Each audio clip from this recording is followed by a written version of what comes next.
Maithili express की शानदार प्रस्तुति।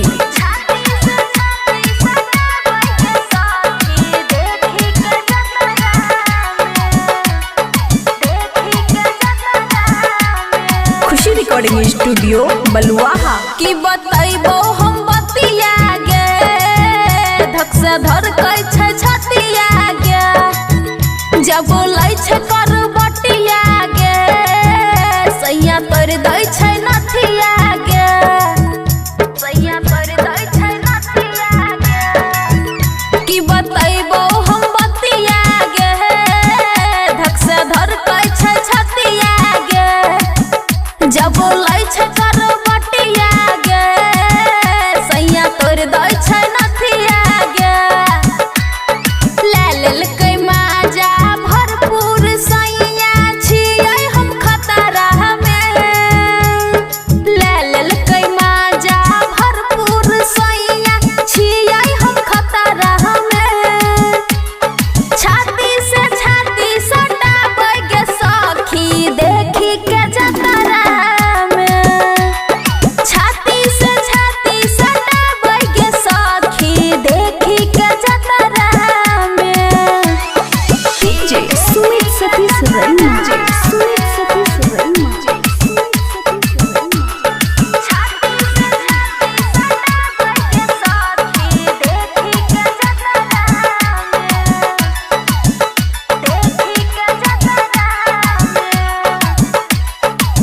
खुशी रिकॉर्डिंग स्टूडियो बलुआहा।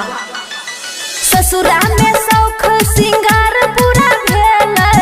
सैया जी जीवरा जुड़ल कई गे सखी सैया जी जीवरा जुड़ल से जिया के सुख सब मिलै छै हमरा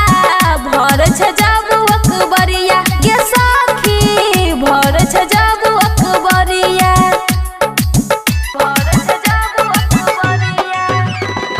ससुरा के शौख सिंगार पूरा भेल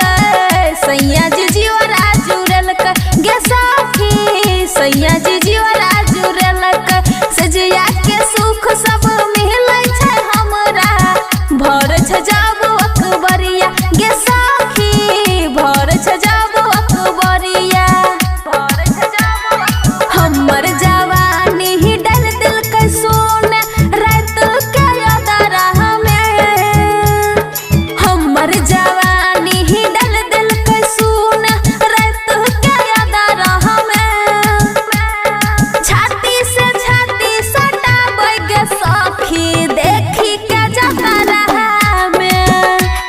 छाती से छाती सटाबै छै सखी देखी के जतरा में डीजे सुमित सतीश रैना।